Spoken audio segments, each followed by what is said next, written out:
नाशिक महानगरपालिका सार्वत्रिक निवडणूक 2026च्या पार्श्वभूमीवर प्रभाग क्रमांक 24 मध्ये प्रचाराला चांगलीच गती मिळाली असून शिवसेना उद्धव बाळासाहेब ठाकरे पक्षाकडून मशाल या चिन्हावर निवडणूक लढवत असलेल्या शिवानी चंद्रकांत पांडे यांच्या प्रचार रॅलीने परिसराचे लक्ष वेधून घेतले।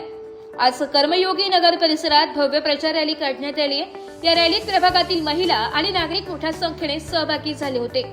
शिवसेनेचे झेंडे, मशाल चिन्हाचे फलक तसेच घोषणांनी संपूर्ण परिसर दुमदुमून गेला होता। विशेषतः महिलांचा सहभाग मोठ्या प्रमाणात असल्याने ही रॅली लक्षवेधी ठरली। शिवानी पांडे यांना भक्कम राजकीय पार्श्वभूमी लाभली आहे। त्यांची आई स्वर्गवासी कल्पनाताई चंद्रकांत पांडे या 2 वेळास नाशिक महानगरपालिकेच्या माजी नगरसेविका होत्या, तर वडील चंद्रकांत पांडे हे देखील 2 वेळा नगरसेवक राहिले। पांडे कुटुंबांचा प्रभागाच्या विकासासाठीचा प्रदीर्घ अनुभव आणि जनतेशी असलेले नाते त्यांच्या प्रचारातून दिसून येत आहे। रॅली दरम्यान शिवानी पांडे यांनी नागरिकांशी संवाद साधत प्रभागाचा सर्वांगीण विकास, महिला सक्षमीकरण, मूलभूत सुविधा आणि पारदर्शक कारभार यावर भर देणार असल्याचं सांगितलंय। नागरिकांच्या समस्या ऐकून घेऊन त्या सोडविण्यासाठी सातत्याने प्रयत्न करण्याचा निर्धार त्यांनी व्यक्त केलाय।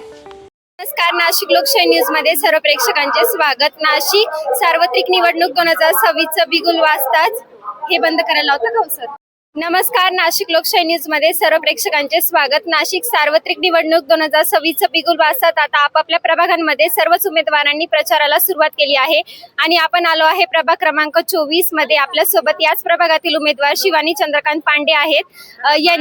यांची निशासून शिवसेना उद्धव बाळासाहेब ठाकरे गटातर्फे या उमेदवारी करीत आहेत आणि आज त्यांची भव्य प्रचार रॅली देखील काढण्यात येणार आहे। आपण ताईंकडनं जाणून घेऊया की पुढील उद्देश काय आहेत त्यांचे।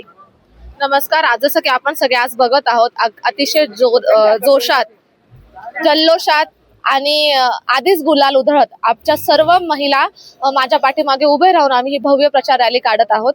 मला असं म्हणतात की ज्याच्या मागे स्त्री शक्ती असते तिचा विजय हा निश्चित असतो। माझ्या पाठीमागे ही मोठी स्त्री शक्ती आहे, त्याच्यामुळे आमचा विजय हा निश्चित आहे आणि नक्कीच स्वर्गीय सौ कल्पनाताई चंद्रकांत पांडे यांनी आतापर्यंत केलेले विकास कामं ही सर्वांनाच माहिती आहे। यापुढे ही विकास कामं नक्कीच होतील। मी स्वतः एमटेक ट्रान्सपोर्टेशन इंजिनियर आहे, त्यामुळे नक्कीच प्रभागाचा सर्वांगीण, शाश्वत, पर्यावरणपूरक आणि रचनात्मक विकास कसा करता येईल हा माझा दृष्टिकोन आहे।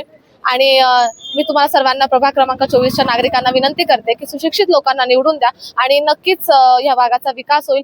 आणि हाच विकास लक्षात घेऊन नागरिक किंवा ही जी स्त्री शक्ती आपल्या मागे उभी आहे ही नक्कीच यांना प्रबोधन करेल किंवा पुढील महानगरपालिकेत पाठवल्याशिवाय राहणार नाही। आणि ताईंनी आपल्याला जी माहिती दिली आहे त्याबद्दल नाशिक लोकशाही न्यूज तर्फे त्यांचे धन्यवाद। ब्युरो रिपोर्ट, नाशिक लोकशाही न्यूज, नाशिक।